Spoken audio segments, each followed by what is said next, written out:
ایک مردہ لڑکی کے ساتھ قبرستان میں زنا۔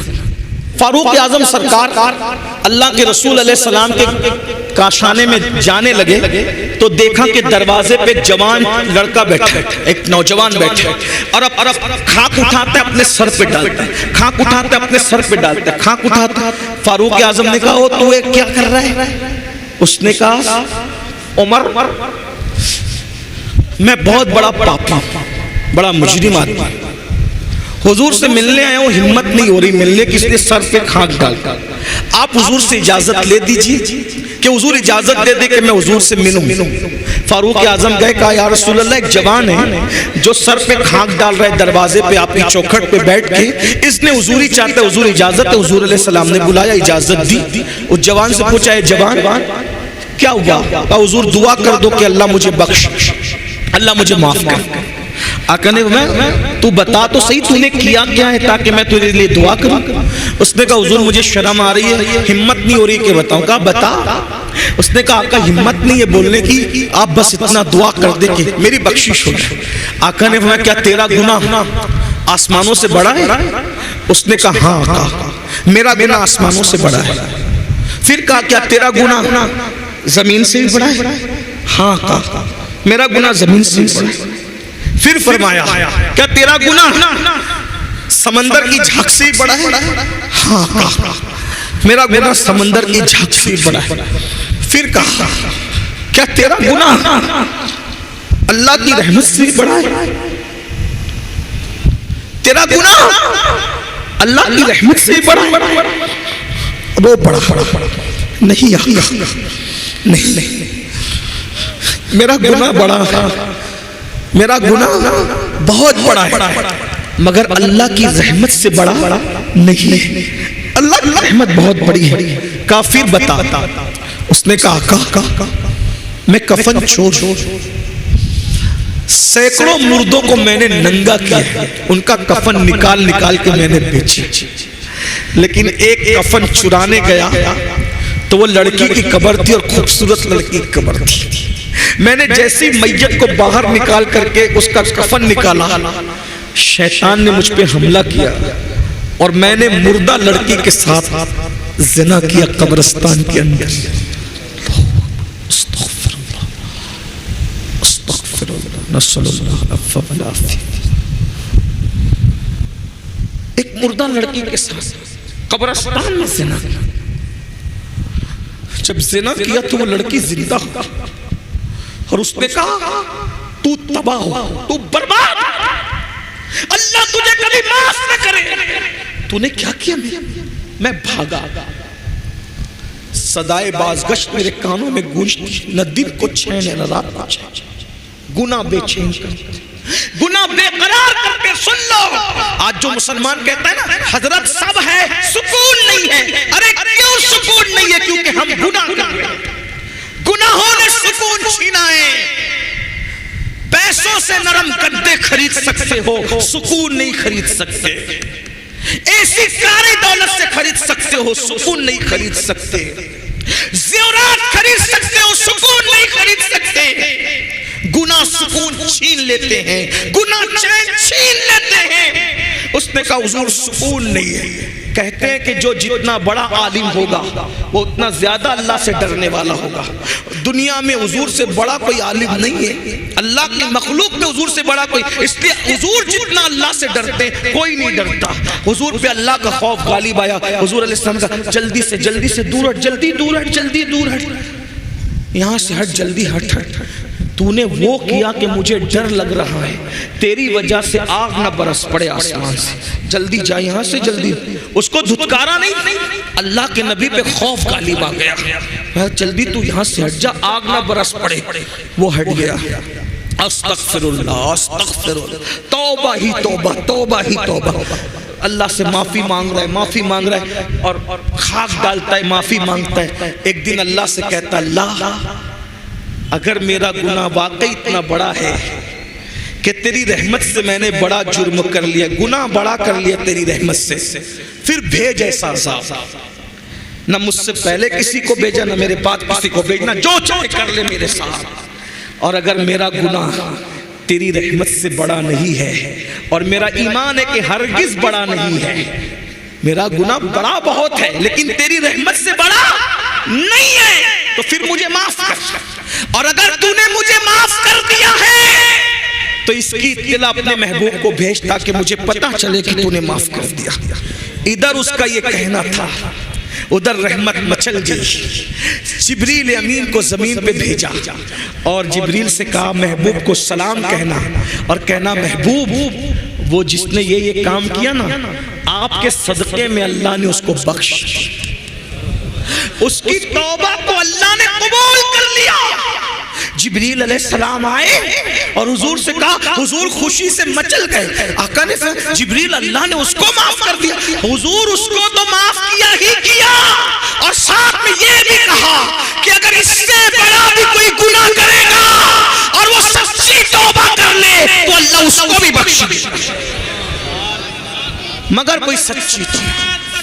اللہ نعرہ رسالت حضرت علامہ سید عبد القادری صاحب۔ میرے عزیزوں، آج سے پہلے کچھ بھی ہو گیا توبہ کر۔ توبہ کا مطلب کان کھینچنا، گال پیٹنا نہیں، اللہ سے عہد، مولا مجھے بخش دے تیرے محبوب کا واسطہ، کل تک بے نمازی تھا آج سے نمازی، چہرے سے داڑھی کٹا کے پھینکتا تھا اب نہیں، چہرے سے جاؤں گا۔ آپ کو ڈر لگتا ہے میں کیسا لگوں گا، داڑھی رکھوں گا تو کیسا لگوں گا؟ میرے بھائی مجھے بتا کہ کائنات کا سب سے خوبصورت انسان کون ہے؟ کون ہے؟ جو ہے اس کو بتا دو، کون ہے سب سے خوبصورت؟ بولو، اللہ کے رسول ہے کہ نہیں سب سے خوبصورت؟ تو ان کے چہرے پہ داڑھی تھی کہ نہیں تھی؟ تو داڑھی رکھنے سے کوئی بدصورت تھوڑی لگتا ہے، خوبصورت ہی لگتا ہے۔ اب سمجھ میں آئی؟ داڑھی کالی ہو تو اتنی اچھی لگتی ہے، سفید ہو نور اور بڑھ جاتا ہے۔ اور آقا فرماتے ہیں سفید داڑھی والوں کی دعا رد کرنے میں اللہ حیا کرتا ہے۔ اللہ فرماتا ہے مجھے حیا آتی ہے کہ میں سفید داڑھی والوں کی دعا کو رد کر دوں، اللہ رد نہیں کرتا۔ داڑھی کالی ہو تو خوبصورت اور سفید ہو تو نور اللہ نور، اور دعا بھی مقبول، اس لیے چہروں پہ داڑیاں رکھو۔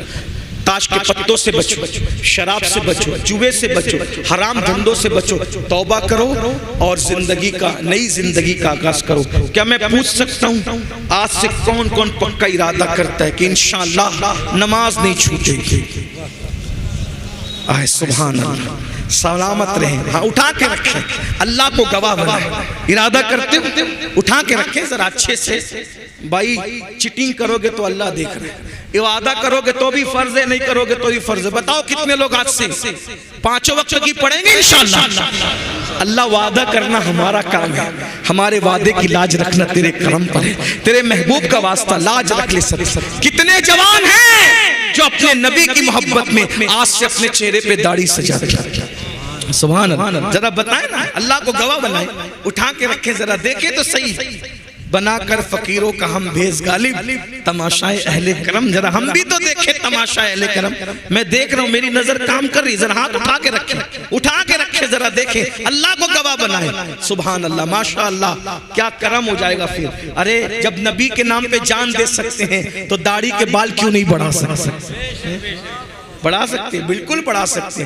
میں بات اسی پہ ختم کرنے لگا تھا لیکن ایک خوبصورت بات یاد آ گئی، اگر اجازت دے تو بول دوں، حالانکہ مجھے پہنچنا ہے وقت پر، ٹائم زیادہ ہو گیا، صبح کی میں نے 5 بجے ایئرپورٹ پہنچنا تھا اور ابھی بہت کچھ باقی۔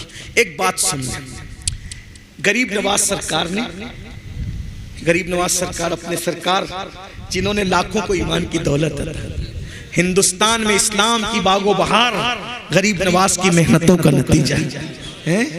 میرا آقا، میرا راجہ، ہم سب کا راجہ، پیارا خواجہ، نبی کا بیٹا، علی کا راج دلارا، سیدہ کی آنکھوں کا تارا، سرکار غریب نواز، خواجہ ہند، وہ دربار ہے اعلیٰ تیرا، کبھی محروم نہیں مانگنے والا تھا۔ ہم نے اپنے بزرگوں سے سنا، غریب نواز لوگوں کو جمع کر کے کہہ رہے تھے جہنم سے بچو، جہنم سے بچو، جہنم سے، یہ کرو گے تو جہنم میں جاؤ گے، وہ کرو گے تو جہنم میں جاؤ گے، وہ کرو تو ایسا۔ ایک لڑکا تھا، جوان لڑکا، لڑکے ہوتے ہیں تھوڑے بے باک ہوتے ہیں، اس نے کہا سرکار آپ نے جہنم سے اتنا ڈرا دیا. ابھی میں نے جہنم بیان کیا تو آپ کو بھی ڈر لگا, مجھے بھی ہے نا, ہم آپ رونے لگے, اتنا ڈر لگا.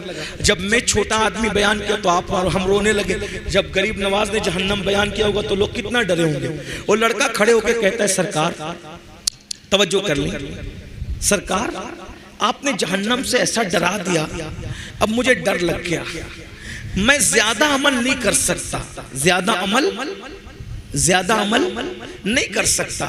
کوئی ایک بات مجھے بتا دو جس سے میں جہنم سے بچ جاؤں, ایک ہی عمل بتا دو. غریب نواز سرکار, جتنی جس کی عقل اتوے سی بات. غریب نواز سرکار نے کہا بیٹا ایک عمل سیکھ لے, انشاءاللہ تو جہنم سے بچ جائے گا. کہا سرکار بتائیں. کہا داڑھی رکھ لے, انشاءاللہ تو جہنم سے بچ جائے گا. داڑھی رکھ لے. اب لوگ داڑھی رکھنے ڈرتے ہیں. اس نے کہا سرکار یہ داڑھی رکھنے سے جہنم سے کیسے بچ جاؤں گا؟ جس کی جیسی عقل ویسی بات. کا بیٹا ادھر آ, تو نے لیلا مجنو کی کہانی سنی؟ اب دیکھو بزرگان دل کتنی آسانی سے بات سمجھاتے ہیں. فرمایا بیٹا تو نے لیلا مجنو کی کہانی سنی ہے؟ ہاں سرکار سنی ہے. یہ واقعہ سنا ہے لیلا مجنو کا کہ ایک دن لیلا کی محبت مجنو پہ غالب آئی تو لیلا لیلا کرتے وہ جنگل چلا گیا. نہ کھاتا ہے, نہ پیتا ہے, نہ سوتا ہے, لیلا لیلا لیلا کرتا ہے, بے ہوش ہو کے گر پڑا. جب کھانا پینا نہیں ملا تو یہی ہوگا. اس کے سچے دوست تھے, اس کو ڈھونڈتے ڈھونڈتے جنگل گئے. جیسے ہی جنگل پہنچے کیا دیکھا, وہ بے ہوش پڑا ہے. پانی کے چھینٹے دیے, مجنو ہوش میں آیا. وہ اس کو کہا رے مجنو, نہ کھانا نہ پینا نہ سونا, کیا حال بنا رکھا ہے, تو لیلا کی محبت میں پاگل ہے, ہم تیری محبت میں پاگل ہے, یہاں تک آ گئے, کچھ کھائے گا؟ اس نے کہا بھوک بہت لگے, کئی دن سے کھایا نہیں تو کچھ کھلا دو. بولے رک انتظار کر. اب ڈھابے کا دور تو تھا نہیں, ایمیزون کا وقت تو تھا نہیں کہ آرڈر کر کے کچھ منگا لیتے. جنگل تھا, صدیوں پرانا معاملہ. اس نے کہا پیٹ انتظار کر اور دعا کر, ہم تیرے لیے شکار کر کے لاتے ہیں, مزہ آئے گا. دوست تو سچے تھے, شکار کرنے نکلے تو ہرن کا بچہ ہاتھ لگ گیا. اب آج سے صدیوں پہلے کی بات, غریب نواز کے دور سے بھی صدیوں پہلے کی بات. ہرن کا بچہ ہاتھ لگا, پکڑ کے لائے فاتحانہ شان سے. وہ کہا چلو یار مجنو کا دل بہلا دو. اس کو چھری دی, کہا تو ذبح کر, ہم کباب بنائیں گے پھر مل کے کھائیں گے, مزے کریں گے. مجنو نے چھری لی. جیسے ہی وہ ہرن کے بچے کی گردن پہ چھری رکھی, چلانا چاہتا تھا, چھری رکھ کے چلانا چاہتا تھا, بھوک تو لگی تھی, مگر اچانک چھری ہٹا لی, چھری پھینک دی اور پھینک کے کہا ہاتھ جوڑ کے مجھ سے محبت ہے؟ ہاں بالکل ہے, تبھی تو یہاں تک آئے تجھے ڈھونڈتے ڈھونڈتے. میری محبت کا واسطہ, اس ہرن کے بچے کو چھوڑ دو. انہوں نے چھوڑ دیا, سچے دوست تھے, چھوڑ دیا. وہ چوکڑی بڑھتے بھاگ گیا. دوستوں نے کہا او پگلے مجنون, اتنی محنت سے بچہ ہاتھ آیا تھا, محبت کا واسطہ دے کے بھگا دیا, کیوں کیا ایسا؟ تو بھی بھوک ہے, ہم بھی بھوک ہیں, ہم سے زیادہ بھوک تو تجھے لگی, کیوں کیا ایسا؟ بتا, پاگل ہو گیا.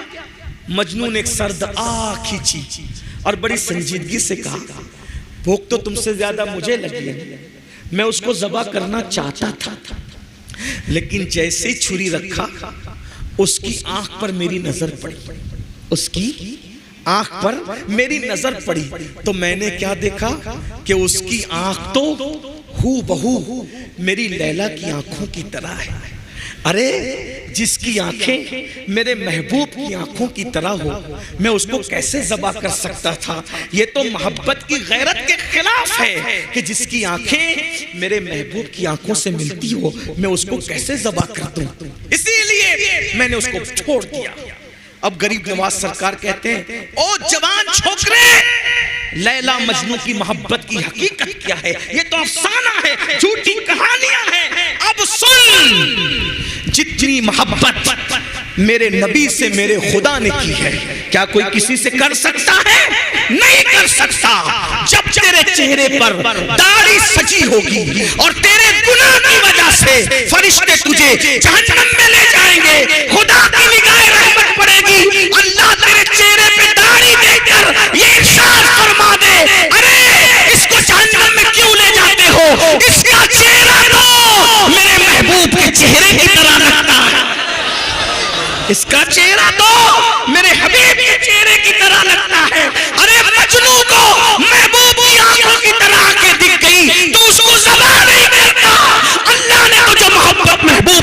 ان سے زیادہ وہ کسی سے کیا محبت کرتا ہے؟ وہ تو خود کہتا ہے پیارے میں نے جو دنیا بنائی ہے صرف تیرے لیے بنائی ہے، اگر تجھے بنانا نہ ہوتا تو نہ زمین بناتا نہ آسمان بناتا، حتیٰ کہ اگر تجھے پیدا کرنا نہ ہوتا تو اپنی ربوبیت کا اظہار نہ کرتا۔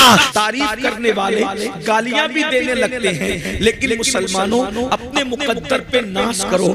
صرف آمینہ کے لال کی امت میں اللہ نے پیدا کیا تو ہمیں کسی مقرر کے لقب کی ضرورت نہیں، کسی ناظم کے لقب کی ضرورت نہیں، کسی اسٹیج کے لقب کی ضرورت نہیں۔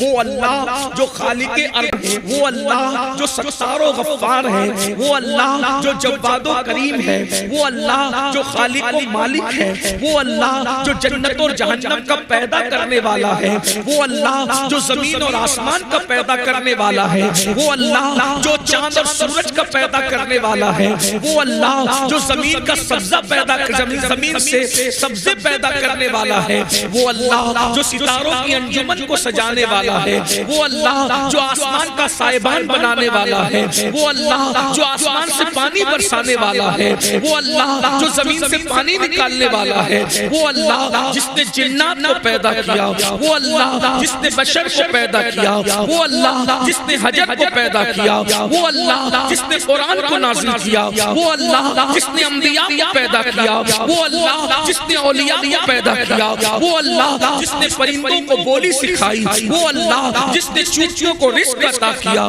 وہ اللہ جس نے سمندر کی طغیانی پیدا کی، وہ اللہ جس نے دریا میں روانی پیدا کی، وہ اللہ جس نے زندہ مرغی سے کبھی مردہ انڈا پیدا کیا اور مردے انڈے سے زندہ مرغی پیدا کی، وہ اللہ جو رات لاتا ہے تو دن کی چادر کو سمیٹ دیتا ہے، وہ اللہ جو دن لاتا ہے تو رات کی سیاہ زلفوں کو سمیٹ دیتا ہے، وہ اللہ جو صبح کو پیدا کرنے والا ہے، وہ اللہ جو شام کو پیدا کرنے والا ہے، وہ اللہ جو فقیروں کو بادشاہ بنانے والا ہے، وہ اللہ جو بادشاہوں کے ہاتھ میں ہتھکڑیاں ڈلوانے والا ہے۔ اس اللہ نے پورے قرآن کے اندر کم و بیش 82 مقامات پر مجھے اور آپ کو رسول اللہ کی امت کو جس لقب سے پکارا وہ لقب کتنا بڑا ہے۔ اللہ ارشاد فرماتا ہے یا ایھا الذین آمنو، اے ایمان والو اندازہ فرمائیں اس سے بڑا لقب کوئی ہو سکتا ہے؟ اللہ اپنے بندوں کو رسول اللہ کی امت کو یا ایھا الذین آمنو کا لقب عطا کر رہا ہے۔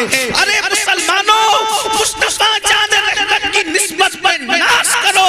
کسی نبی کی امت کو اللہ نے ایمان والا کہہ کے نہیں پکارا، اگر یہ لقب کسی کو عطا کیا ہے تو وہ صرف محبوب کی امت کو عطا کیا ہے۔ نعرہ تکبیر، نعرہ رسالت، حضرت علامہ سید امین القادری صاحب۔ اور وہ بھی لقب دینے والا کون ہے؟ اللہ ہے۔ اللہ لقب دے رہا ہے جو خود فرماتا ہے لا تبدیل لکلمات اللہ۔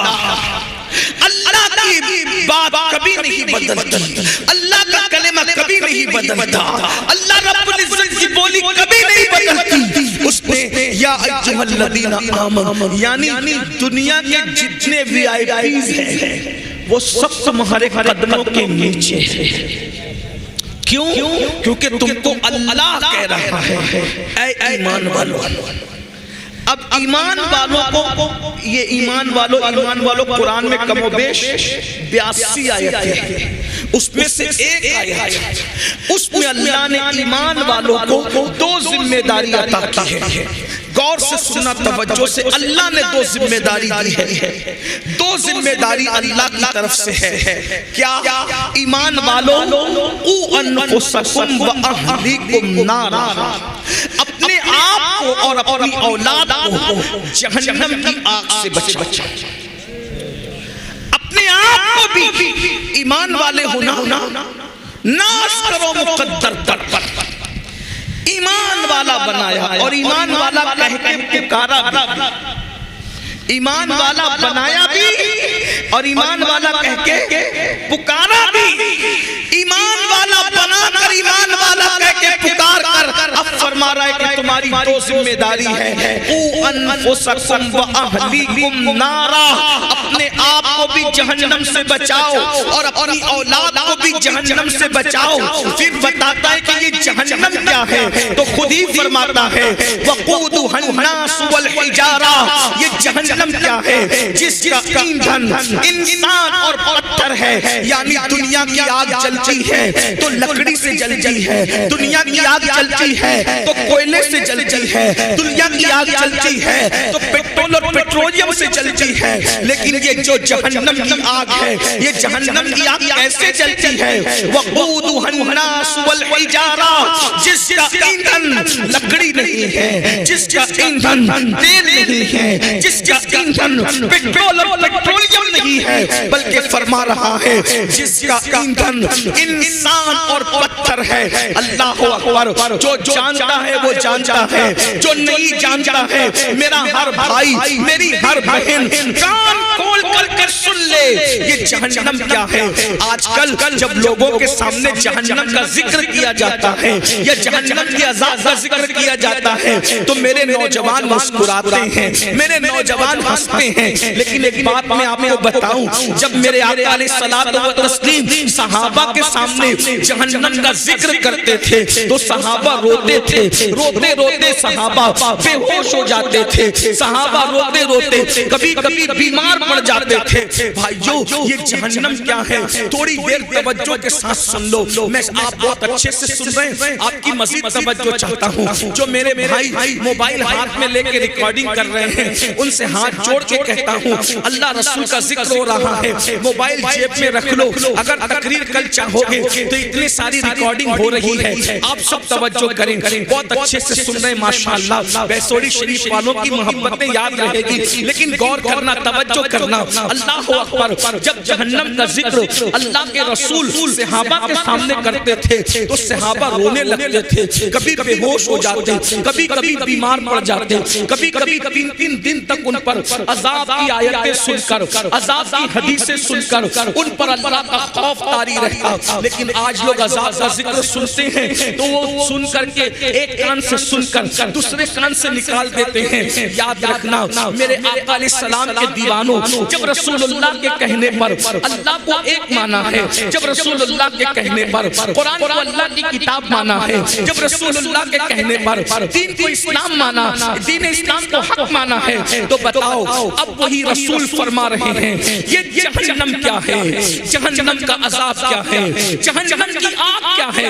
قرآن تو کہہ چکا اپنے آپ کو بھی جہنم کی آگ سے بچا لو اور اپنی اولاد کو بھی جہنم کی آگ سے بچا لو۔ مطلب یہ ہے کہ تم بھی اس راستے پر نہ جانا جس راستے پہ چل کر تم جہنم میں داخل ہو جاؤ، اور اپنی اولاد کو بھی اس راستے پر مت جانے دینا جس پر چل کر تمہاری اولاد جہنم میں داخل ہو جائے۔ یاد رکھنا، خیال کرنا، توجہ کرنا۔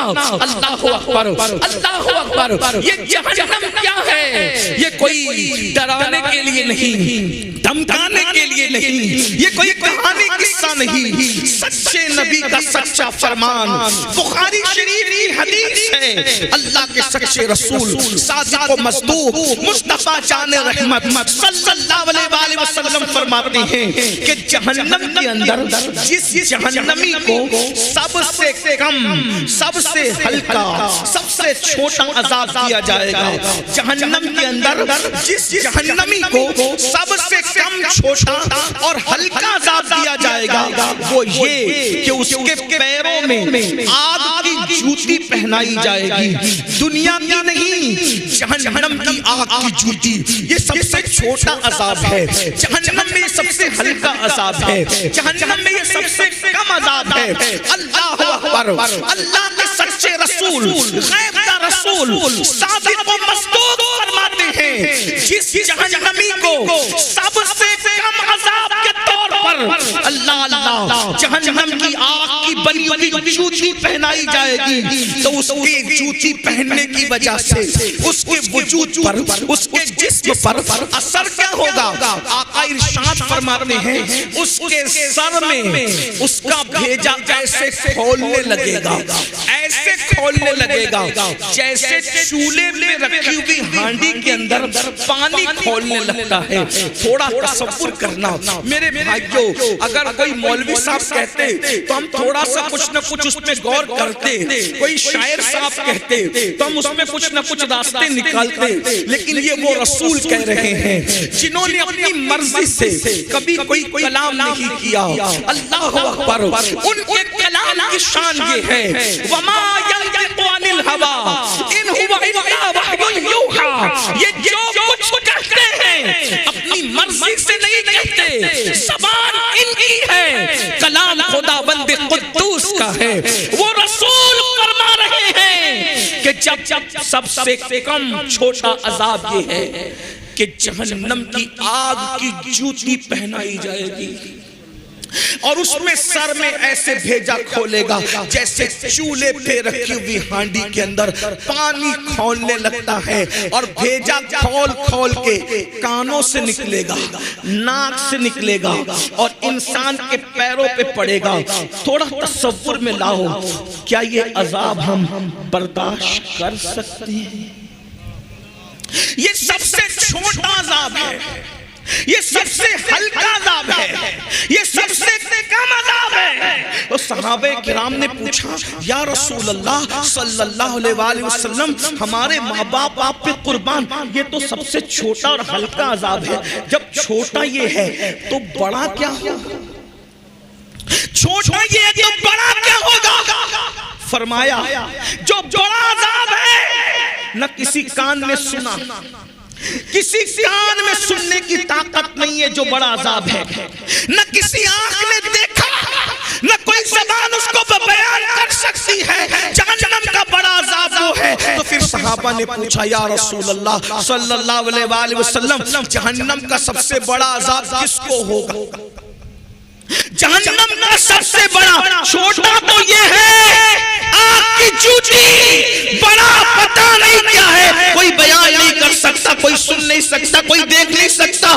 تو سب سے بڑا عذاب کوئی دیکھ نہیں سکتا، بیان نہیں کر سکتا، سن نہیں سکتا، لیکن کس کو ہوگا یہ تو پتہ چل سکتا ہے نا۔ سب سے بڑا عذاب کس کو ہوگا جہنم میں؟ اللہ کے رسول علیہ السلام نے فرمایا جو لوگ نمازوں کے وقت میں نماز نہیں پڑھتے،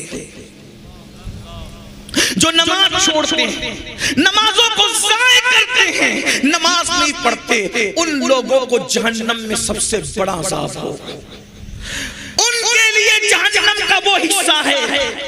اللہ کے رسول علیہ السلام فرماتے ہیں جو نماز نہیں پڑھتے ان کے لیے جہنم کا وہ حصہ ہے، اس درجے میں ان کو رکھا جائے گا جہنم میں جس درجے سے جہنم خود بھی پناہ مانگتا ہے۔ ایک دن میں 36 مرتبہ جہنم جس درجے سے پناہ مانگتا ہے، بے نمازیوں کو اس کے اندر رکھا جائے گا۔ اب آپ سے پوچھنا چاہتا ہوں میرے بھائیو، تھوڑی دیر اپنے آپ کا سوچو۔ اللہ اکبر، ابھی گرمی کا موسم ہے، اللہ اکبر۔ ابھی ہم لوگ بریلی شریف میں جامع نوریہ میں تھے، وہاں پر ہزاروں لوگ تھے، بیان کر رہا تھا، ابھی تک میرے بدن پہ پسینہ ہے اور پسینے کی وجہ سے میں بے چین۔ میں تھوڑی دیر کے لیے کار میں بیٹھ کے سوچنے لگا یا اللہ، جب میرے ہی جسم کا پسینہ مجھ سے برداشت نہیں ہو رہا ہے تو وہ جہنم کی آگ انسان سے کیسے برداشت ہوگی؟ ہم کیسے برداشت کر پائیں گے؟ بھائیو، اپنے گیزر کے اندر، باتھ روم کے گیزر کے اندر پانی زیادہ گرم ہو جائے اور وہ ہمارے بدن پہ پڑے تو بولو ہماری چیخیں نکل جاتی ہے، انسان کا جسم جل جاتا ہے۔ ارے خود کے خریدے ہوئے گیزر کے گرم پانی سے مقابلہ کرنے کی طاقت نہیں ہے۔ میرے بھائیوں سوچو تو صحیح، صحیح اور بہنیں موجود ہیں تو ان کی بھی توجہ. بھائیوں بتاؤ, بہنوں بتاؤ کہ جب ہم گرمی برداشت نہیں کر پا رہے ہیں, گرم پانی برداشت نہیں کر پا رہے ہیں, تو جہنم کا وہ حصہ جس سے ایک دن میں جہنم بھی 36 مرتبہ پناہ مانگتا ہے, بتائیو نا بھائی کہ ہم اس کو کیسے برداشت کر سکیں گے. یہی نہیں, اب ہم سوچتے ہوں گے, یہاں ایک بات لوگ دماغ میں لاتے ہوں گے, ارے مولوی صاحب, ارے سید صاحب, چھوڑیے آپ ہمیں کیا ڈرانے آ گئے, کیا اللہ کے رسول ہمیں بخشوائیں گے نہیں, کیا غوث پاک ہمیں بخشوائیں گے نہیں, کیا غریب نواز ہمیں بخشوائیں گے نہیں, کیا شاہ عنایت ہمیں بخشوائیں گے نہیں, کیا ہمارے پیر صاحب ہمیں بخشوائیں گے نہیں. ایک بات میں سچی کہہ دوں, یہ علماء بیٹھے ہیں, غلط کہوں گا تو یہ میری اصلاح کریں گے. دیکھو رسول اللہ بھی بخشوا سکتے ہیں, غوث پاک بھی بخشوا سکتے ہیں, غریب نواز بھی بخشوا سکتے ہیں, ہر پیر بخشوا سکتا ہے. ہمارا تو سنیوں کا عقیدہ یہ ہے کہ ماں کے پیٹ کا کچا بچہ اگر گر جائے تو وہ بھی اپنے ماں باپ کو بخشوا سکتا ہے. انکار نہیں ہے بخشش کا, لیکن ایک بات کہہ دوں, اللہ کے رسول نے خود کہا, اللہ کے رسول نے خود فرمایا, بے نمازیوں, مسجدوں کو ویران کرنے والوں, نمازوں کو ترک کرنے والوں, نمازیں چھوڑ کر کے بستروں پہ سونے والوں, جنت کے خواب دیکھنے والوں, اگر تم کو کسی نے بہکا کر کہہ دیا ہے نماز نہیں بھی پڑھو گے تو رسول اللہ بخشوا کے جنت میں لے جائیں گے, سن لو غور سے سن لو, اہل سنت کے منبر سے سن لو, سنی علماء کی موجودگی میں سن لو. اللہ کے رسول فرماتے ہیں جو جان بوجھ کر نماز کو ترک کر دے, آقا نے فرمایا جو جان بوجھ کر نماز کو ترک کر دے, نماز کو چھوڑ دے, آقا ارشاد فرماتے ہیں وہ میرے ذمے سے باہر ہے, وہ میرے ذمے سے باہر ہے. آقا فرماتے ہیں وہ میرے ذمے سے باہر ہے, قیامت کے دن اس کے ساتھ میرا کوئی وعدہ نہیں ہے. آقا فرماتے ہیں قیامت کے دن اس کے ساتھ میرا کوئی وعدہ نہیں ہے, وہ میرے ذمے سے باہر ہے. اب مجھے بتاؤ, تم خواب دیکھ رہے ہو نا کہ رسول اللہ تمہارا ہاتھ پکڑ کے تمہیں جنت میں لے جائیں گے, کلمہ نہیں آتا ہے پھر بھی,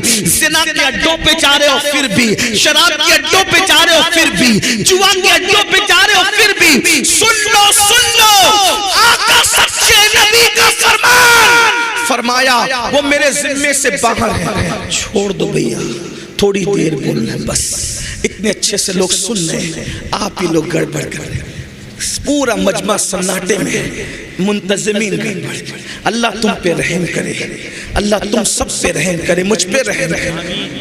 جب اچھے سے سن رہے تو سننے دو, بس بات سمجھ میں آئی, توجہ ہے, بہت اچھے سے سن. سنیوں کا مجمع ایسے ہی سنتا ہے, توجہ. ایک بار درود شریف پڑھ لے, بات آگے بڑھے, کوئی کچھ نہ کرے, چھوڑ دے محفل جائے.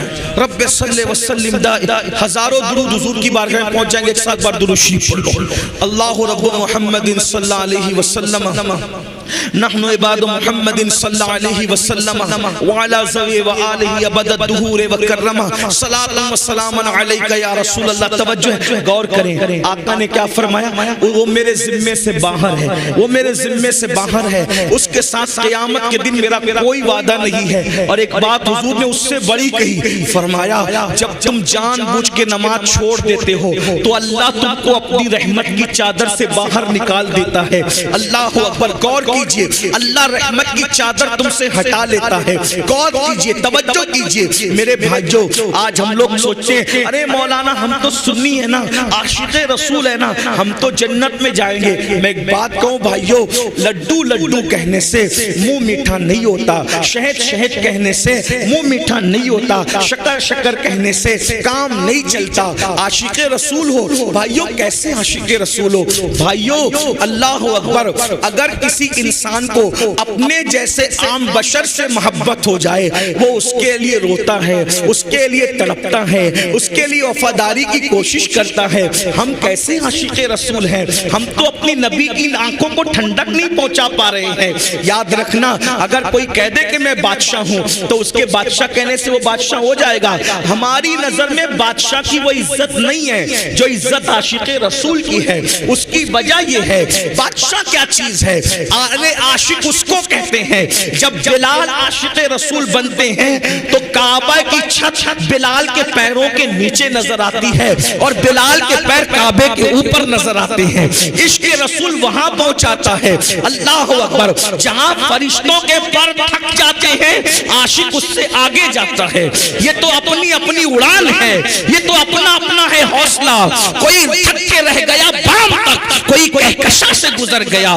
عروج آدم خاکی سے انجم سہمے جاتے ہیں کہ یہ ٹوٹا ہوا تارا مہے کامل نہ بن جائے.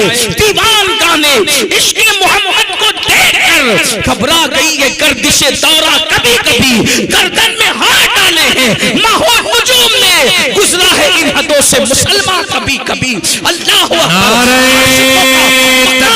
بلند ہوتا ہے, عاشقوں کا مقام بہت بلند ہوتا ہے. اے عشق رسول کا دعویٰ کرنے والوں اور بستر پہ فجر کی نماز میں سونے والوں, اگر میں یہ کہہ کے جاؤں گا کہ تم جھوٹے ہو تو شاید تمہیں برا لگے. تم منتظمین سے جھگڑا کرو, کس کو بلایا تھا, وہ سید آقے میں جھوٹا بول کے گیا, میں کچھ نہیں کہوں گا, میری کوئی اوقات نہیں. اگر رسول اللہ تمہیں جھوٹا کہہ دے تو اپنی طرف سے نہیں, اپنے آپ کو ڈھونڈو. قبر میں اتنا عذاب ہوگا, یہاں خوب مزے لے لو, ایک دن مرنا ہے مرنا. موت کی تلوار سروں پہ لٹک رہی ہے, موت کی تلوار سروں پہ لٹک رہی ہے. جوانی کی طاقت میں گھمنڈ کر کے اللہ کی نافرمانی کرنے والوں, دولت کے نشے میں خدا کی نافرمانی کرنے والوں, دولت کی ریل بیل پر اللہ رب العزت کے غضب کو چیلنج کرنے والوں, قرآن کہتا ہے ان بطش ربک لشدید, تیرے رب کی پکڑ بڑی سخت ہے. جب اللہ پکڑ کرنے پر آتا ہے, پکڑ بھائیو مرید اور پیر کیا چیز ہے, جب اللہ پکڑ کرنے پر آتا ہے تو وہ نبی کی بیوی کی بھی پکڑ کرتا ہے. غور کرنا, میں سنیوں کے منبر سے سنیت کی بات کر رہا ہوں. جب اللہ اللہ ہے, اللہ اللہ ہے, جب اللہ پکڑ کرنے پر آتا ہے نا تو وہ نبی کی بیوی کی بھی پکڑ کرتا ہے. جب اللہ پکڑ کرنے پر آتا ہے تو نبی کے بیٹے کی بھی پکڑ کرتا ہے. قرآن نہیں پڑھا, لوط علیہ السلام کی بیوی صرف قوم لوط کی ہمدردی میں پلٹ کے کہتی ہائے میری قوم, اللہ نے اس پہ بھی پتھر برسایا. نبی کی بیوی پہ بھی پتھر برسایا اللہ نے, حالانکہ نبی کی بیوی قوم لوط کے گناہ میں شریک نہیں تھی, صرف گنہگاروں سے وہ محبت میں, قوم کی محبت میں پلٹ کے کہتی ہائے میری قوم. اللہ نے پتھر برسایا, اس کو پتھر کا بنا دیا. جب نبی کی بیوی بھی پکڑ ہو سکتی ہے تو یہ میری بہنیں جو صرف 10 بیویوں کی کہانی پڑھ کے جنت میں جانا چاہتی, یہ کب جنت میں جائے گی؟ جب اللہ نبی کی بیوی کی پکڑ کر سکتا ہے تو ہماری بیویوں کی اوقات کیا ہے؟ جب اللہ نبی کے بیٹے کی پکڑ کر, نوح علیہ السلام کے بیٹے کا قصہ بھول گئے؟ غور کرو, سوچو, آخرت سوچو, آخرت میں دادا گیری بابا گیری کچھ نہیں چلے. یہ چودھری کا بیٹا تھا, وہ پٹھان کا بیٹا تھا, وہ مغل کا بیٹا تھا. ارے نبی کے بیٹے کو دیکھو, نبی نے کشتی خود بنائی. کون سا نبی؟ اولو العزم نبی, اولو العزم نبی, 1000 سال تک اللہ کے دین کی تبلیغ کرنے والا نبی کشتی خود بناتا ہے. بیٹا, اللہ اس بیٹے سے ناراض ہے. نبی بھی تھے, باپ بھی تھے, باپ ہوتا ہے. اللہ نے اجازت دی جانوروں کو بھی کشتی میں بٹھا لو. اللہ کے نبی نے چوہوں کو تک کشتی میں بٹھایا, سوروں کو, خنزیر کو تک کشتی میں لے لیا, کووں کو, چڑیوں کو, بلی کتے کو تک کشتی میں لے لیا. خود کے بیٹے کو نہ لے سکے. یہ اللہ ہے, ہنسنے کی بات اللہ ہے. خود کی بنائی کشتی میں نبی اپنے بیٹے کو داخل نہیں کر رہے ہیں. نبی بے بس نہیں ہوتا, نبی مجبور نہیں ہوتا, نبی اللہ رب العزت کے فرمان کا پابند ہوتا ہے. اور یہ ان کی شان ہے, یہ ان کی شان بندگی ہے کہ وہ محبوب ہو کر بھی اللہ کی مرضی کے پابند ہے۔ اللہ نے کہا جانوروں کو بھی لے لو تو کتے بلی کو تک لے لیا، چوہوں کو اور سور کو تک لے لیا، لیکن بیٹے کو نہ لیا۔ باپ تھے نا، جب ڈوبنے لگا تو تڑپ گئے، اللہ اجازت دے دے کہ میں اس کو لے لوں کشتی۔ اللہ نے کہا نہیں لینا۔ پھر اس کو سمجھایا، وہ نہیں مانا، پھر کہا مولا میرا بیٹا ہے نا، ارشاد ہوا نہیں لینا۔ پھر کہا مولا میرا بیٹا ہے نا، ندا آتی ہے نوح اب اس کی سفارش مت کیجئے، اگر آپ اس کی سفارش کرو گے تو اپنے محبوب بندوں کی فہرست سے آپ کا نام نکال دوں گا۔ پھر نبی نے دیکھا، قرآن کہتا ہے نبی نے دیکھا خود کا بیٹا نگاہوں کے سامنے ڈوب گیا ہے، خود کا بیٹا نگاہوں کے سامنے ڈوب گیا۔ اگر اس فریب میں ہو کہ تاش کے پتے کھیلتے رہو گے، پیر صاحب ہاتھ پکڑ کے جنت میں لے جائیں، نماز چھوڑو گے سید صاحب لے کے جائیں گے، یہ عبرت ہے ہمارے۔ جب خود کی بنائی ہوئی کشتی میں اللہ منع کر دے تو نبی اپنے بیٹے کو کشتی میں داخل نہیں کرتے۔ جب اللہ منع کر دے گا تو کون پیر لے جائے گا بتاؤ جنت؟ بتاؤ، اس دن پچھتاؤ گے۔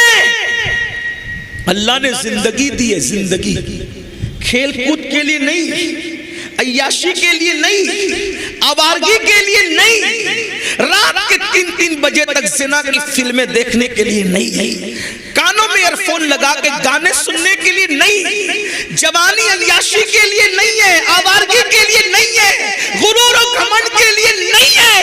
قرآن کہتا ہے الذی خلق الموت والحیات لیبلوکم ایکم احسن عملا، کہ ہم نے زندگی اور موت کو اس لیے پیدا کیا تاکہ تھوڑی سی زندگی دے کر تمہیں آزمائے، چیک کریں، تمہیں جانچیں کہ کون تھوڑی سی زندگی کو پا کر اچھا عمل کرتا ہے۔ ہم تو اچھے عمل کے لیے آئے تھے، سود کا دھندا کرنے نہیں آئے تھے، بیاج کھانے نہیں آئے تھے، حرام کھانے نہیں آئے تھے، ہم تو اللہ کا ذکر کرنے، ہم تو سجدے سے زمین کو آباد کرنے آئے تھے، زنا کرنے نہیں آئے تھے، عورتوں پہ پاپ کی نظر ڈالنے نہیں آئے تھے، ہم گندی فلمیں دیکھنے نہیں آئے تھے۔ تمہیں نہیں پتا، بھول گئے، آج مسلمان ہو کر سود کا دھندا کر رہے ہو، پیسوں کی محبت میں بیاج کھا رہے ہو، حرام کھا رہے ہو۔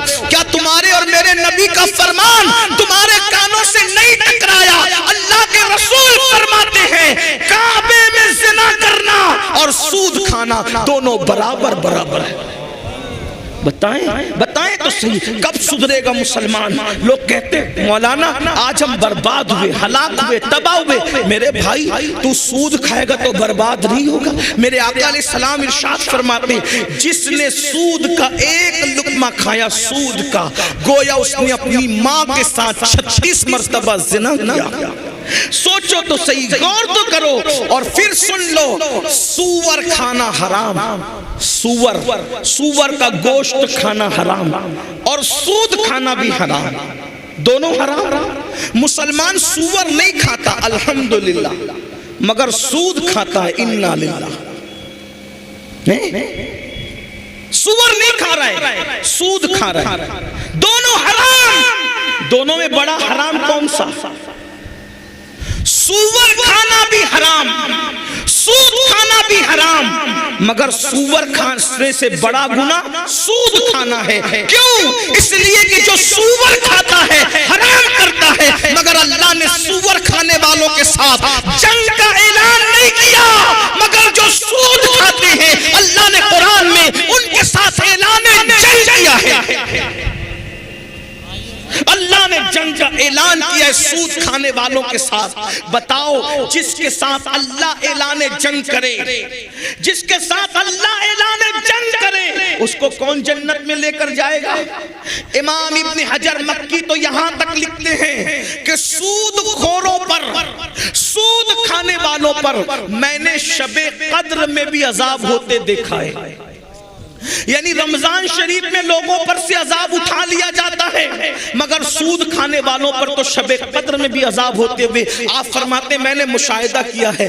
کیا بتاؤ اللہ کا عذاب ہم برداشت کر سکتے ہیں؟ اللہ کا عذاب برداشت کرنے کی طاقت ہے؟ بھائیو اللہ کا عذاب اگر پہاڑوں پہ ڈال دیا جائے تو پہاڑ پگھل جائے، پہاڑ پگھل جائے، ہم میں طاقت نہیں ہے میرے بھائی۔ اللہ فرما رہا ہے قُوا أَنفُسَكُمْ وَأَهْلِيكُمْ نَارًا، اپنے آپ کو بھی جہنم سے بچا لو، اپنی اولاد کو بھی جہنم سے بچا لو، اس راستے پہ مت جاؤ میرے بھائیو۔ اپنے حالات کتنے خراب ہو گئے، ہم سنی ہیں، عاشق رسول ہیں، نماز نہیں پڑھتے۔ میں آپ سے کہتا ہوں میں بات جو کہنے چلا تھا وہ بات رہ نہ جائے، بھول نہ جاؤں تو میں بات پوری کر دوں۔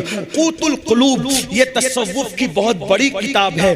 یہ کتاب بابا فرید غریب نواز رحمت اللہ علیہ کے دنیا میں آنے سے پہلے لکھی گئی ہے، جس کا نام ہے قوت القلوب۔ اس کے مصنف ہے استاد شیخ ابو طالب مکی رحمت اللہ علیہ۔ اس کتاب میں ایک حدیث شیخ نے لکھی ہے۔ شیخ لکھتے ہیں، شیخ ابو طالب مکی لکھتے ہیں کہ اللہ کے رسول صلی اللہ علیہ وآلہ وسلم نے فرمایا، میں نہیں کہہ رہا ہوں، آقا فرما رہے ہیں، جس سے عشق کا دعویٰ کرتے وہ آقا فرما رہے ہیں، اپنے آپ کو چیک کرنا، ہم عشق کر رہے ہیں کہ مکاری کر رہے ہیں، عشق کر رہے ہیں غداری کر رہے ہیں، عشق کر رہے ہیں یا منافقت کیا کر رہے ہیں ہم لوگ۔ میں کسی کے بارے میں کچھ نہیں کہتا کیونکہ سب سے گنہگار میں ہوں، لیکن چیک کرنا ہے۔ آج اپنے آپ کو اتنے بڑے ولی کے آستانے کے قدموں میں بیٹھے ہیں، ذرا چیک کرو ہم کیا ہیں۔ مرنے کے بعد پچھتانا ہے بھائیو، ہاتھ ملنا ہے، رونا ہے، روتے روتے آئے تھے، روتے روتے چلے جائیں گے، اس وقت پچھتائیں گے۔ پچھتانا کام نہیں آئے گا، پچھتانا ساتھ نہیں دے گا۔ اگر سنبھلنا ہے تو سنبھل جاؤ، سدھرنا ہے تو سدھر جاؤ، ہوش میں آنا ہے تو ہوش میں آؤ، آنکھ کھولنا ہے تو آنکھ کھول لو،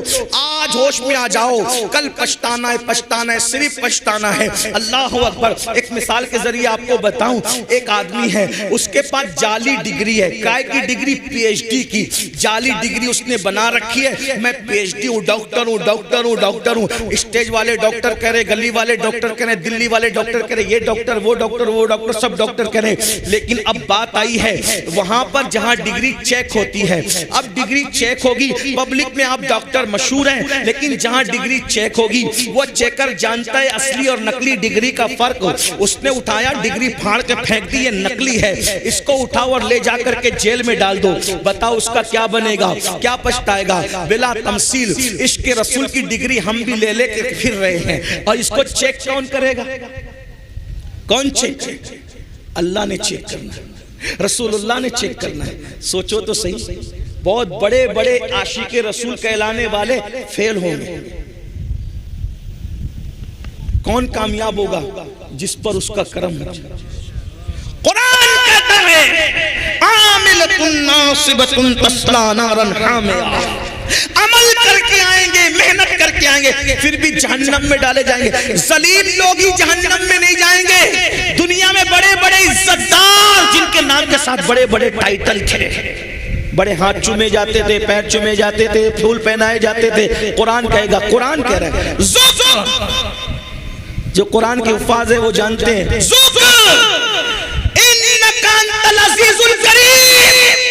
اللہ جہنم میں ڈالے گا اور کہے گا بڑا عزت دار بنتا تھا نا دنیا میں، چکی سزا۔ اور دوسروں کے درمیان عزت دار بننے والوں اللہ کے نزدیک عزت حاصل کرو، اور وہاں ڈگریوں سے عزت نہیں ہے، وہاں دل کی کیفیت سے عزت ہے۔ ان اکرمکم عند اللہ اتقاکم، اللہ کے نزدیک عزت اسی کی ہے جو اللہ سے ڈرنے والا ہے، جو جتنا زیادہ ڈرے گا اللہ کے نزدیک اتنا عزت والا ہوگا، اور جس کے دل میں جتنا خوف خدا ہوگا وہ اتنا گناہ سے بچنے والا ہوگا۔ شیخ ابو طالب مکی رحمت اللہ علیہ حدیث لکھتے ہیں قوت القلوب کے اندر کہ اللہ کے رسول صلی اللہ علیہ وآلہ وسلم نے ارشاد فرمایا، توجہ، بہت دیر میں نے کہا تھا نہیں بولوں گا، بس تھوڑی دیر، توجہ۔ شیخ فرماتے اللہ کے رسول نے فرمایا جو مجھ محمد سے عشق کا دعویٰ کرے گا، حضور کی حدیث ہے صلی اللہ علیہ وسلم، کچھ یاد رہے نہ رہے یہ یاد رکھ لینا بیان میں سے، چیک کرو اپنے آپ کو، میں بھی اور آپ بھی۔ آقا ارشاد فرماتے ہیں جو مجھ محمد سے عشق کا دعویٰ کرے کرے عشق رسول کا دعویٰ کرے اور اپنے آپ کو میرا عاشق ہے اور پوری رات سوتا رہے بستر پہ.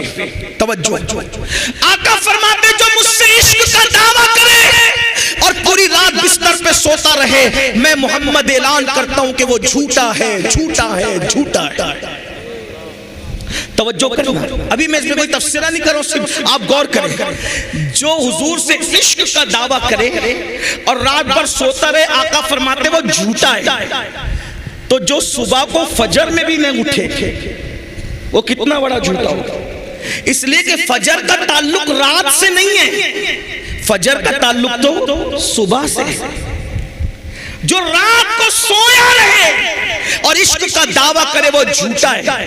مطلب عاشق کی پہچان کیا ہے؟ جو عاشق ہوگا وہ رات کو سوئے گا نہیں, کچھ دیر سوئے گا, پھر اٹھ کر کبھی حضور پہ درود پڑے گا, کبھی نفل نماز پڑھے گا, کبھی استغفار کر کے روئے گا. یہ عاشق کی پہچان ہے.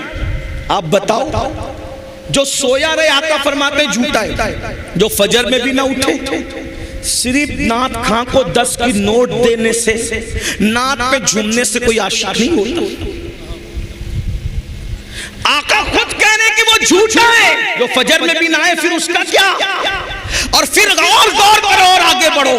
ارے جو سویا رہے رات کو وہ جھوٹا ہے. جو راتوں کو زنا کی فلم دیکھے وہ کون ہوگا؟ جو راتوں کو گندی پکچریں دیکھے وہ کون ہوگا؟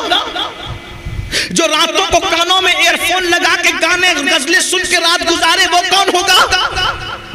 عشق رسول اللہ سے اور ہیرو ہیروئن کے گانے, گندی فلمیں کہاں ہو, کہاں ہو؟ بیدار ہو جاؤ, مرنے سے پہلے ہوش کے ناخون لے لو, ورنہ یاد رکھو اللہ کے رسول علیہ السلام فرماتے ہیں جب انسان مرتا ہے تو لوگ اس پہ روتے ہیں, تو مرنے والا کہتا ہے مجھ پر مت رو, اپنے آپ اور اپنے اعمال پہ رو, اور میں تمہیں نصیحت کرتا ہوں. مردہ کہتا ہے کہ دنیا نے مجھے دھوکہ دیا, تم اچھے اعمال کرو, جلدی توبہ کرو, جلد توبہ کرنے میں دیر مت کرو, کہیں ایسا نہ ہو کہ جس دنیا نے مجھے دھوکہ دیا وہ دنیا تمہیں بھی دھوکہ دے. میرے بھائیوں, ہم نے بہت عشق کے دعوے کیے. بتائیے یہ عاشق جو لوگ تھے نا, سرکار غوث پاک 40 سال تک روزانہ معمول یہ تھا, عشاء میں وضو کرتے تھے, اسی وضو سے فجر کی نماز پڑھتے تھے. کیا مطلب ہوا کہ پوری رات نفل پڑھنے میں گزار دیتے تھے, پوری رات عبادت میں گزار دیتے تھے. اور آج ہم لوگ عبادت کرتے, بھائیوں ہم راتوں کو کیا عبادت کریں گے, ہم تہجد کیا پڑھیں گے, راتوں کو درود کیا پڑھیں گے. ہم تو فجر بھی نہیں پڑھتے, ہم تو ظہر بھی نہیں پڑھتے, ہم تو عصر بھی نہیں پڑھتے, مغرب بھی نہیں پڑھتے, عشاء بھی نہیں پڑھتے. بھائیوں حق تو یہ ہے کہ مسلمان کھڑے ہو کے پیشاب کرتے ہیں, حق تو یہ ہے کہ پیشاب کے بعد پانی بھی استعمال نہیں کرتے, حق تو یہ ہے جنابت کا غسل فرض ہو جائے 2-3 دن تک نہاتے نہیں ہے. فرمایا گیا جو ناپاک رہے ڈر ہے کہ مرتے وقت اس کی زبان پہ کلمہ نہیں آئے گا, ناپاک رہنے والوں کی زبان پہ مرتے وقت کلمہ نہیں آئے گا. بھائیوں خدا کے لیے سچی توبہ کر لو, اپنے آپ کو جہنم سے بچا لو. نہیں ہوگا, ہم اللہ کے عذاب کو برداشت کرنے کی طاقت نہیں رکھتے. آئیے حدیث پاک سنیے, آقا علیہ السلام فرماتے ہیں قیامت کے دن لوگ پسینے میں ڈوبے ہوں گے, کسی کو ٹکنوں تک پسینہ, کسی کو گھٹنے تک پسینہ, کسی کو کمر تک پسینہ. آقا فرماتے ہیں قیامت کا پسینہ انسان کا اتنا گرم ہوگا, اتنا گرم ہوگا کہ اگر اس پسینے کو پہاڑ پہ ڈال دے, پسینے کو, تو پہاڑ پگھل جائے. بتاؤ پسینے کو, جہنمیوں کے پسینے کو میدان محشر میں جو پسینہ نکلے گا, اس پسینے کو پہاڑ پہ ڈال دو تو پہاڑ پگھل جائے. اب بتاؤ بھائیو وہ پسینہ ہمارا کیا کرے گا؟ آقا فرماتے صلی اللہ علیہ وآلہ وسلم وہ پسینہ ایک لمحے میں چمڑی جلائے گا, پھر نئی چمڑی آئے گی, پھر چمڑی جلائے گا, پھر نئی چمڑی آئے گی, پھر چمڑی جلائے گا. لوگ پسینے میں اتنا ڈبکیاں لے کے پریشان ہوں گے, لوگ تمنا کریں گے کاش کہ موت بھی نہیں آتی کہ مر جائیں, لیکن اب موت نہیں آئے گی. اللہ اکبر. اس لیے قرآن کہتا ہے وَلْتَنْظُرْ تنظر نفس ما قدمت لغد، اس دن کے لیے کچھ تیاری کر لو بھائیو، چھوڑ دو. دیکھو میں نہیں کہتا کہ دنیا نہ کماؤ، دنیا بھی کماؤ، کھاؤ بھی، اچھا پہنو بھی، اچھے بستر پہ سو بھی، لیکن نعمتوں کے چکر میں اللہ کو مت بھولو. نماز کا وقت آئے نماز پڑھو، عبادت کا وقت آئے عبادت کرو، حرام مت کھاؤ، سود مت کھاؤ، جوا مت کھیلو، نشہ مت کرو. آج مسلمانوں کے محلے میں 16 17 سال کے لڑکوں کو نشے کا عادی بنایا جا رہا ہے، نشے کی طرف ڈھکیلا جا رہا ہے، نشے میں ڈبایا جا رہا ہے. کیوں؟ میں پورے ہندوستان میں یہ بات کر رہا ہوں. لوگوں کو خوف ہے تو مسلمانوں کے ٹیلنٹ سے خوف ہے، اس کی صلاحیت سے خوف ہے. لوگ چاہتے ہیں ان بچوں کو ایسا نشیڑی بنا دو ان کے بچے پڑھ نہ سکے، آگے بڑھ نہ سکے، ان کے بچوں کو زنا میں ڈبا دو. اور یہ جتنی فلمیں ہیں کوئی فلم ایسی نہیں جس میں زنا نہ ہو، بھاگنے بھگانے کا سین نہ ہو. لیکن میں اپنے لڑکوں اور لڑکیوں سے کہتا ہوں یہ فلمیں ریل ہے، ریل. جو پڑھے لکھے لوگ ہیں وہ سمجھیں گے ریل اور ریل میں فرق ہے. ریل اور ریل میں فرق ہے. ریل میں کوئی بھگا کے لے جائے اس کو کوئی پرابلم نہیں ہے کیونکہ وہ ایکٹنگ کر رہا ہے بھاگنے بھگانے کی. لیکن ریل میں کوئی بھگا کے لے جائے تو اس کو کتنی تکلیف آئے گی. تو ریل کو دیکھ کر ریل مت کرو. پہلی بات وہ ریل جو تمہاری زندگی تباہ کر دے وہ ریل آپ کو دیکھنے کی ضرورت نہیں ہے. اگر کسی کو دیکھنا ہے تو پھر اس ریئلٹی کو دیکھو جسے دنیا محمد الرسول اللہ کا کردار کرتی ہے. قرآن کہتا ہے لَقَدْ كَانَ لَكُمْ فِي رَسُولِ اللَّهِ أُسْوَةٌ حَسَنَةٌ کہ تمہارے نبی کی زندگی میں تمہارے لیے نمونہ ہے. اللہ اکبر. ارے اوروں کی نقل کرو گے تو تباہ ہو جاؤ گے، برباد ہو جاؤ گے، گنہگار ہو جاؤ گے، جہنمی ہو جاؤ گے. لیکن آمنہ کے لال کی نقل کرو گے تو دنیا بھی سمر جائے گی، آخرت بھی سمر جائے گی. تیری سیرت، تیری صورت زمانے سے نرالی ہے، تیری سیرت، تیری صورت زمانے سے نرالی ہے، تیری ہر ادا پیارے دلیل بے مثالی ہے. حضور کی سنتوں پر عمل کرو. ان کا اخلاق کیا ہے، ان کا کردار کیا ہے، ان کی زندگی کیا ہے، ان کا انداز بندگی کیا ہے کوئی ان جیسا؟ اللہ اکبر. وہ تو دشمنوں کے لیے چادر بچھاتے ہیں. ہم نے فلمیں اور سیریل دیکھ کر سگے بھائیوں سے دشمنی کی ہے، لیکن وہ رسول ان کا کردار جس نے دشمنوں کے لیے چادریں بچھائی، جس نے چچا کا کلیجہ چبانے والوں کو معاف کیا. حضور کا کردار. وحشی جس نے امیر حمزہ سرکار کو شہید کیا تھا، اور ایک خاتون جس نے سرکار امیر حمزہ کا کلیجہ چبایا تھا. جب مکہ فتح ہوا تو آقا نے فرمایا اس خاتون کو اور اس مرد کو جہاں دیکھو قتل کر دو. جب ان کو پتہ چلا وہ حضور کے پاس آئے اور آ کے کہتے ہیں یا رسول اللہ آپ تو بڑے کریم ہیں، آپ نے ہمارے قتل کا حکم دیا، آپ ہمیں معاف نہیں کر سکتے؟ حضور نے کہا جاؤ میں نے تم کو معاف کر دیا. اور آج ہم سگے بھائی کو معاف نہیں کرتے. کیوں؟ حضور کو نہیں دیکھا. وہ رسول جانوروں پر بھی رحم کرتے. رحمت للعالمین کا جشن منا رہے ہو، دیکھو حضور کو کیا کرم ہے، کیا رحم ہے حضور کو. اللہ اکبر. کیسا کرم فرماتے ہیں دوسری مخلوق پر. روایتوں میں آتا ہے، سیرت کی کتابوں میں ہے، ایک لشکر جا رہا تھا، اسلامی لشکر، بڑا لشکر تھا. حضور آگے آگے چل رہے تھے، لشکر پیچھے پیچھے چل رہا تھا. اللہ کے رسول نے دیکھا ایک کتیا زمین پہ لیٹ کر اپنے بچوں کو دودھ پلا رہی ہے. سرکار نے دیکھا تو صحابہ کو کہا اگر تم یہاں سے گزرو گے تو یہ کتیا ڈر کے بھاگ جائے گی، اور بھاگ جائے گی تو اس کے بچوں کے منہ سے دودھ چھوٹ جائے گا. اس لیے کتیا کے بچوں کے منہ سے دودھ نہ چھوٹے تم لوگ اپنا رستہ بدل دو.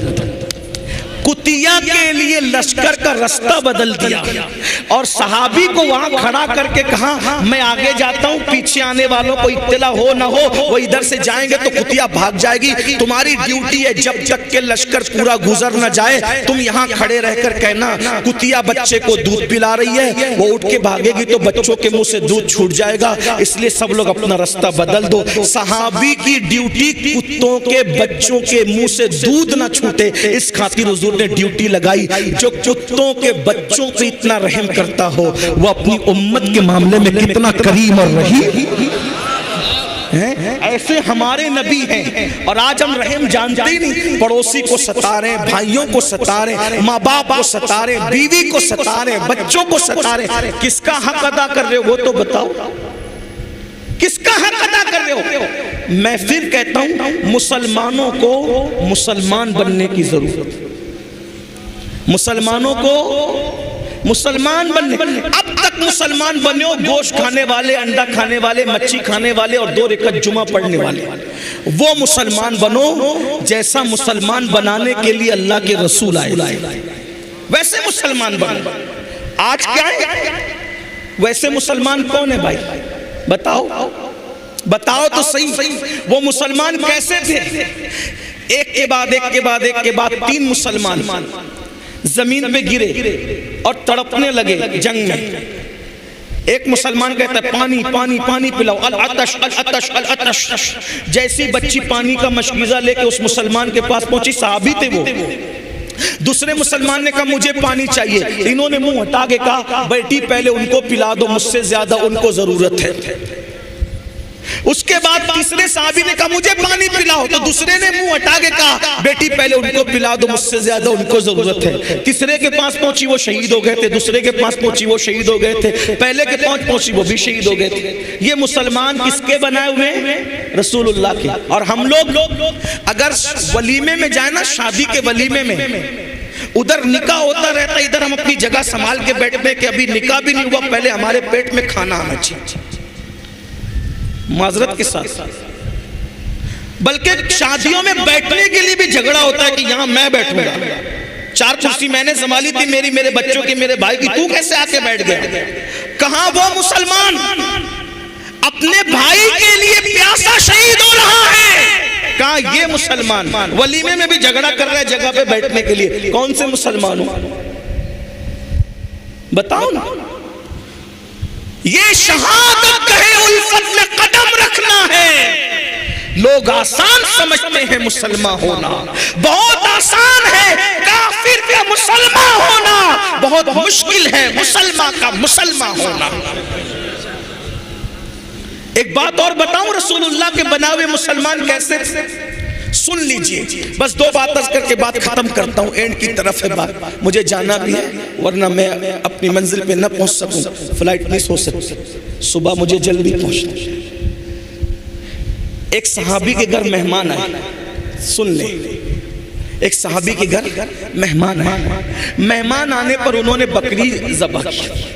اب بکری ذبح کی تو اپنی بیوی سے کہا دیکھو مہمان کے بہانے ہم لوگ آج الحمدللہ بکری کا گوشت کھا لیں گے، ہمارا پڑوسی غریب ہے، اس نے کئی دنوں سے بکری کا گوشت نہیں کھایا، تو گوشت تو ہم کھائی لینے والے، بکری کا سر اور بکری کے پیر، جس کو منڈی اور سر کہتے ہیں اپنے یہاں، سلی بھی کہیں کہتے ہیں، سیری سیری کہتے ہیں، سر اور پیر پڑوسی کو دے دیتے، اسی بہانے وہ بھی کھا لے گا۔ پڑوسی کے گھر جیسی وہ منڈی اور پیر پہنچے، سر اور پیر سیری پہنچی، تو وہ پڑوسی بھی رسول اللہ کا بنایا ہوا مسلمان، اس نے اپنی بیوی کو کہا ہم تو کبھی نہ کبھی کھاتے ہی رہتے ہیں، اپنے سے زیادہ ضرورت اپنے پڑوسی کو ہے۔ انہوں نے بازو میں بھیج دی، وہ بھی حضور کے بنائے ہوئے مسلمان تھے، انہوں نے کہا اپنے سے زیادہ ضرورت اپنے پڑوسی کو ہے۔ پورے محلے میں مدینہ شریف میں وہ سر پیر گھومتے جہاں سے چلے تھے وہیں پر واپس آ گئے، یہ مسلمان تھے۔ اور آج شیرنی بٹے نا شیرنی، تو اس میں بھی دھکم بکی ہوتی، یہ آیا۔ اب بتائیں کتنا فرق ہے، یہ میڈ ان انڈیا مسلمان مت بنو، آمینہ کا لال جیسا بنانے آئے تھے نا ویسے بنے، یہ مسلمان ہے جسے دیکھ کے شرمائے یہود، نہ چہرے پہ داڑھی رکھنے کا شوق، نہ صبح کو اٹھنے کا شوق، اللہ کی کوئی قدر ہے اپنے پاس؟ قرآن کہتا ہے وَمَا قَدَرُ اللَّهِ حَقَّ قَدْرِ، تم نے اپنے اللہ کی وہ قدر نہیں کی جو قدر کرنے کا حق تھا۔ اگر کوئی 10,000 کی نوکری دے اور بولے کہ صبح 5 بجے آنا ہے، جاتے ہو کہ نہیں جاتے؟ 10,000 کی نوکری جس نے دی 5 بجے بلاتا ہے تو 4 بجے اٹھ کے برابر جاتے ہو، جی سیٹ کرتے ہو، یہی نا؟ اور اللہ بلاتا ہے فجر میں آپ کتنا جاتے ہو؟ اس نے نوکری نہیں دی، صرف نوکری نہیں دی، ماں کے پیٹ میں بنانے والا کون ہے؟ وہی ہے۔ ماں کے سینے میں دودھ پیدا کرنے والا کون ہے؟ وہی ہے۔ ماں کا دودھ ہضم کرنے کی طاقت دینے والا کون ہے؟ وہی ہے۔ بولنے کی زبان میں قوت دینے والا کون ہے؟ وہی ہے۔ آنکھ میں دیکھنے کی طاقت دینے والا کون ہے؟ وہی ہے۔ کان کو سننے کی طاقت دینے والا کون ہے؟ وہی ہے۔ پیروں کو چلنے کی طاقت دینے والا کون ہے؟ میرا اللہ ہے۔ ہاتھوں کو طاقت دینے والا کون ہے؟ میرا اللہ ہے۔ دل کو دھڑکنے کی طاقت دینے والا کون ہے؟ میرا اللہ ہے۔ صحت، طاقت، قوت دینے والا میرا اللہ ہے۔ بال جو کالے کالے خوبصورت ہے یہ بھی رنگ دینے والا میرا اللہ ہے۔ چہرہ جو چمک رہا ہے یہ چمک دینے والا بھی میرا اللہ ہے۔ پورے دن آکسیجن دینے والا بھی میرا اللہ ہے۔ چلنے کے لیے زمین دینے والا بھی میرا اللہ ہے۔ سائبان دینے والا بھی میرا اللہ ہے۔ ارے جس نے 10,000 کی نوکری دی ہے اس میں نوکری کی بات اس کے دل میں ڈالنے والا بھی میرا اللہ ہے۔ بتاؤ سب احسانات اس نے کیے، بس وہ کہتا ہے میری عبادت کر۔ ہوتی ہے ہم سے؟ اللہ کے غدار بن رہے ہو؟ اللہ سے غداری کرنا چاہتے ہو؟ اللہ اعلان جنگ کر رہا ہے، اس لیے سب اس نے دیا ہے۔ آنکھ کی قیمت اس سے جا کے پوچھو جو اندھا ہے، بہرے سے کان کی قیمت جا کے پوچھو، پیروں کی قیمت لنگڑوں سے جا کے پوچھو۔ اللہ نے سب دیا، کچھ مانگا؟ کچھ نہیں مانگا، بس اتنا کہتا ہے میری عبادت کر۔ وہ بھی اللہ کا فائدہ نہیں ہے، تیرا فائدہ ہے۔ سدھر جاؤ، سنور جاؤ، توبہ کرو، بس یہی راستہ ہے، یہی راستہ ہے۔ کب تک اللہ سے دور رہو گے؟ فَفِرُّوا إِلَى اللَّهِ، آؤ اللہ، چلو پلٹیں اللہ کی طرف۔ ایک بات کہوں، بہت پیاری بات جو دوسری اور اینڈ پہ کرنا تھا وہ یہ، جہاں بھی غلطی کر کے جاؤ گے نا اور بولو گے میں نے غلط کیا، ہر عدالت میں غلطی کا اقرار کرو گے تو کیا ملے گی؟ کیا ملے گی؟ ہر عدالت کا دستور ہے، آپ جہاں جا کر کے غلطی کا اقرار کرو کیا ملے گی؟ سزا۔ ایک صرف میرے اللہ کی عدالت ہے، جہاں غلطی کا اقرار کرو اور شرمندہ ہو جاؤ تو سزا نہیں ملتی بلکہ اللہ تعالیٰ معاف کر دیتا ہے، اور خود کہتا ہے کہ جب کوئی میرا بندہ چل کر میری طرف آتا ہے تو میری رحمتیں اس کی طرف دوڑ جاتی ہیں۔ بس ایک مختصر سا ایک بات آپ کے سامنے رکھ دوں تاکہ ہمت کرو اور توبہ کرو، سچی توبہ کرو۔ مجھے بہت پسند ہے یہ روایت جس کو میں پڑھ رہا ہوں۔ اللہ کرے کچھ بھی کیا، صرف نماز چھوڑی توبہ کر لو، نمازی بن جاؤ آج سے، ابھی سے۔ اگر جوا کھیلتے تھے توبہ کرو، کیونکہ جو جوا کھیلے گا قیامت کے دن اس کے ہاتھ سور کے خون میں رنگے ہوئے ہوں۔ توبہ کرو، اللہ نہ کرے، استغفر اللہ، 1000 بار استغفر اللہ، اللہ نہ کرے کسی بھائی سے زنا ہو گیا، توبہ کرو۔ حدیث پاک میں آتا ہے زانی کو اللہ رب العزت قیامت کے دن آگ کا قمیص پہنائے گا اور اس کی شرمگاہ پر جہنم کی آگ رکھ کر کے دہکائی جائے گی۔ بہت سخت، اللہ کا عذاب برداشت نہیں کر سکتا۔ ان بطش ربک لشدید۔ ماں باپ کی تلفی کی حدیث پاک، اگر کوئی شہید بھی ہو جائے اور ماں باپ ناراض ہے تو بھی وہ جنت میں نہیں جائے گا، شہید ہو کر بھی جنت میں نہیں جائے گا۔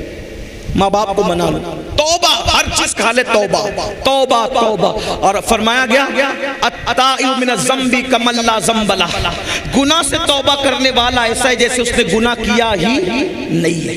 تو وہ روایت سن لیں میرے بھائی، یہاں اتنا بڑا گنہگار کوئی نہیں ہوگا جس کے بارے میں بات کر رہا ہوں، توجہ سے سن، غور سے سن۔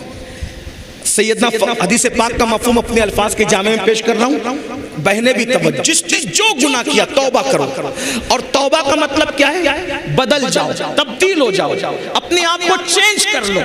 اور آج تو 25ویں شب اس سے اعلیٰ حضرت بھی، اسی لیے میرے امام کہتے ہیں زمین و زمان تمہارے لیے، مکین و مکان تمہارے لیے، چنین و چنا تمہارے لیے، بنے دو جہاں تمہارے لیے، دھن میں زبان تمہارے لیے، بدن میں ہے جان تمہارے لیے، ہم آئے یہاں تمہارے لیے اٹھے بھی وہاں تمہارے لیے، وہ جو نہ تھے تو کچھ نہ تھا، وہ جو نہ ہو تو کچھ نہ ہو، جان ہے وہ جہان کی، جان ہے تو جان۔ کون نبی کی چہرے کی سنت کے مطابق چہرہ بنانا چاہتا ہے؟ ہائے ہائے ہائے، کیا مزے ہوں گے قیامت میں، سبحان اللہ۔ اب ہاتھ کچھ بڑھ گئے ماشاءاللہ، ذرا اٹھا کے رکھے تو میں ذرا دیکھوں تو۔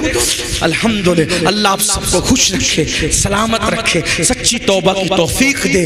جن لوگوں نے محفل سجائی ان سب کو اللہ جزا دے، دوران بیان کوئی غلطی ہو تو اللہ معاف کر دے۔ استغفر اللہ ربی من کل ذنب واتوب الیہ وما علینا الا البلاغ۔ السلام علیکم ورحمۃ اللہ وبرکاتہ۔ صلاۃ السلام۔ مجھے جانا ہے۔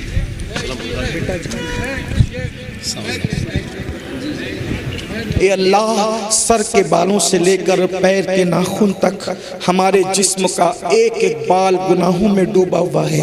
مولا، میرے سب بھائیوں نے اور بہنوں نے آج توبہ کی نیت کی ہے۔ مولا، ہم سب آج مل کر تیری بارگاہ میں توبہ کرتے ہیں۔ مولا، ہم بہت گنہگار، بہت سیاہکار ہیں، رات کی تاریکیوں میں گناہ کیے، دن کے اجالے میں گناہ کیے، صبح کیے، شام کیے، جانے میں کیے، انجانے میں کیے۔ مولا، مگر تو غفار ہے، تو ستار ہے، تجھے توبہ کرنا بہت پسند ہے۔ تیرے محبوب کا واسطہ مولا، جن جن لوگوں کی توبہ تو نے قبول کی، ان سب تائبین کا واسطہ ہم سب کو بخش دے۔ بے حساب ہماری مغفرت کر دے، بے حساب مغفرت کر دے، یہاں سے ہٹنے سے پہلے پہلے ہماری مغفرت کر دے۔ مولا، تیرے کروڑ کروڑ احسان ہیں، ایک احسان اور کر دے مولا، ایک احسان اور کر دے۔ ایک کروڑوں ماؤں سے زیادہ محبت کرنے والے خدا، اے رب محمد مصطفیٰ، جب تیرا محبوب جان کے دشمنوں کو معاف کرتا ہے، جب تیرا حبیب معاف کرنے میں اتنا بڑا ہے تو تو معاف کرنے میں کتنا بڑا ہوگا۔ بخش دے سب کو، مغفرت کر دے سب کی، سب سے راضی ہو جا، سب سے راضی ہو جا، سب کی زندگیاں بدل دے، سب کی زندگیوں میں انقلاب پیدا کر دے، سب کی زندگیوں میں تبدیلی پیدا کر دے، ہمارے دلوں میں عشق رسول پیدا کر، تیرا خوف پیدا کر، نمازوں کا شوق پیدا کر۔ مولا، اذان ہو تو ایسی تڑپ دے دے کہ جب تک نماز نہ پڑھے دلوں کو چین نہ ملے۔ ماں باپ کی فرما برداری دے دے، علماء کی وفاداری دے دے، رزق حلال دے دے، بے اولادوں کو نیک اولاد دے دے، جو جس مصیبت میں سب کی مصیبتیں دور کر، جو جس تکلیف میں سب کی تکلیفیں دور کر دے، جو جس بلا میں سب کی بلائیں دور کر دے، جو بیمار ہیں انہیں شفا دے دے، جو مقروض ہیں انہیں بار قرض سے نجات دے دے، جو پریشان ہیں ان کی پریشانیاں دور کر دے۔ یا اللہ، کمیٹی کے ان جوانوں نے محنت کی، علماء نے محنت کی، مشائخ نے محنت کی، سب اللہ سب کی محنتیں قبول کر لی، سب کو تیری شان کے لائق بہتر جزا دے، بہتر صلا دے۔ میرے اللہ، ہمیں مانگنا نہیں آتا، تجھے عطا کرنا آتا ہے۔ مولا، ہم تجھ سے تیری رضا چاہتے ہیں، تو ہم سب سے راضی ہو جا، تو ہم سب سے راضی ہو جا۔ مولا، اگر کوئی ناراضگی ہو تو اس کو ختم کر دے، ہم تجھے منانے آئے، تو راضی ہو جا، تیرے حبیب کو راضی کر دے۔ ہمیں سچا مومن بنا، سچا مسلمان بنا، نیک بنا، متقی بنا، پرہیزگار بنا۔ جو مانگے وہ بھی عطا کر دے، جو نہ مانگ سکے وہ بھی تیری شان کے لائق عطا کر دے۔ سب کی جھولیاں بھر دے، سب کو مانگنے سے سوا دے دے۔ پوری دنیا کے اہل ایمان کی جان، مال، ایمان، عزت، آبرو کی حفاظت فرما، بیت المقدس کی حفاظت فرما۔ مولا، ہزار تمناؤں کی ایک تمنا یہ ہے کہ جب تک زندگی دے ایمان و سنیت پر دے، اور جب موت دے تو ایمان پر مدینہ منورہ میں خاتمہ بالخیر فرما۔ جلد سے جلد ہمیں مدینہ شریف کی زیارت عطا کر، تیرے در کا حج عطا کر، تیرے در کا طواف عطا کر۔ مولا، ہم سے جن جن لوگوں نے دعاؤں کی گزارش کی ان کی سب کی مرادیں پوری کر دے۔ کالج کی زمین کے لیے انتظام اللہ فرما دے۔ یا اللہ، جو دعا کے لیے مولانا صاحب کہہ رہے ہیں تو سب کی مرادیں جانتا ہے، جو مراد کے لیے جس نے کہا وہ مراد پوری کرتے. الہی بحق کے بنی فاطمہ کہ بر قول ما کنی خاتمہ، اگر دعوتم رد کنی ور قبول، منو دست دامان آل رسول. ان اللہ و ملائکتہ یصلون علی النبی یا ایھا الذین آمنوا صلوا علیہ وسلموا تسلیما. اللہم صلی وسلم وزد وبارک علی سیدنا مولانا محمد معدن الجود والکرم وآلہ وصحبہ صلاۃ و سلام علیک یا رسول اللہ.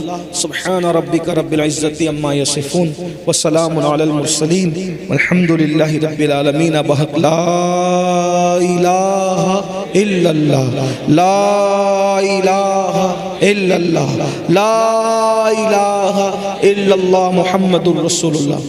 جن کی عشاء باقی ہے پہلا کام عشاء پڑھنا. کل سے نماز نہیں شروع کرنا، آج سے کریں گے، ابھی سے کریں. جا کے پہلا کام کیا کرنا ہے؟ عشاء پڑھنا ہے. ماں باپ ناراض ہیں، عشاء کے بعد کیا کرنا ہے؟ انہیں راضی کرنا ہے. ٹھیک؟ اور آپ چاہتے ہیں میری فلائٹ چھوٹے، میں کل پروگرام میں نہ جاؤں؟ آپ چاہتے ہیں؟ بولے بھائی آپ چاہتے ہیں؟ نہیں تو آپ مجھے جانے دیں، کیونکہ مجھے یہاں سے سیدھا، میں سیدھا بریلی شفٹ سے یہیں آیا اور یہاں سے مجھے جانا ہے. اگر آپ جانے دیں گے تو مجھے خوشی ہوگی، اور ورنہ فلائٹ چھوٹ جائے گی. تو ہمارے یہاں کل جشن عرس اعلیٰ حضرت ہے ہمارے شہر میں نے ان سے وعدہ کیا پہنچنے کے لیے، تو آپ مجھے اجازت دیں، راستہ بنا دیں. بڑی نوازش کرم فرمائی، بڑی محبتیں دی آپ سب نے. السلام علیکم ورحمۃ اللہ. حضرت کو بہت آرام سے جانے دیجئے، حضرت کی فلائٹ چھوٹ جائے گی. حضور سے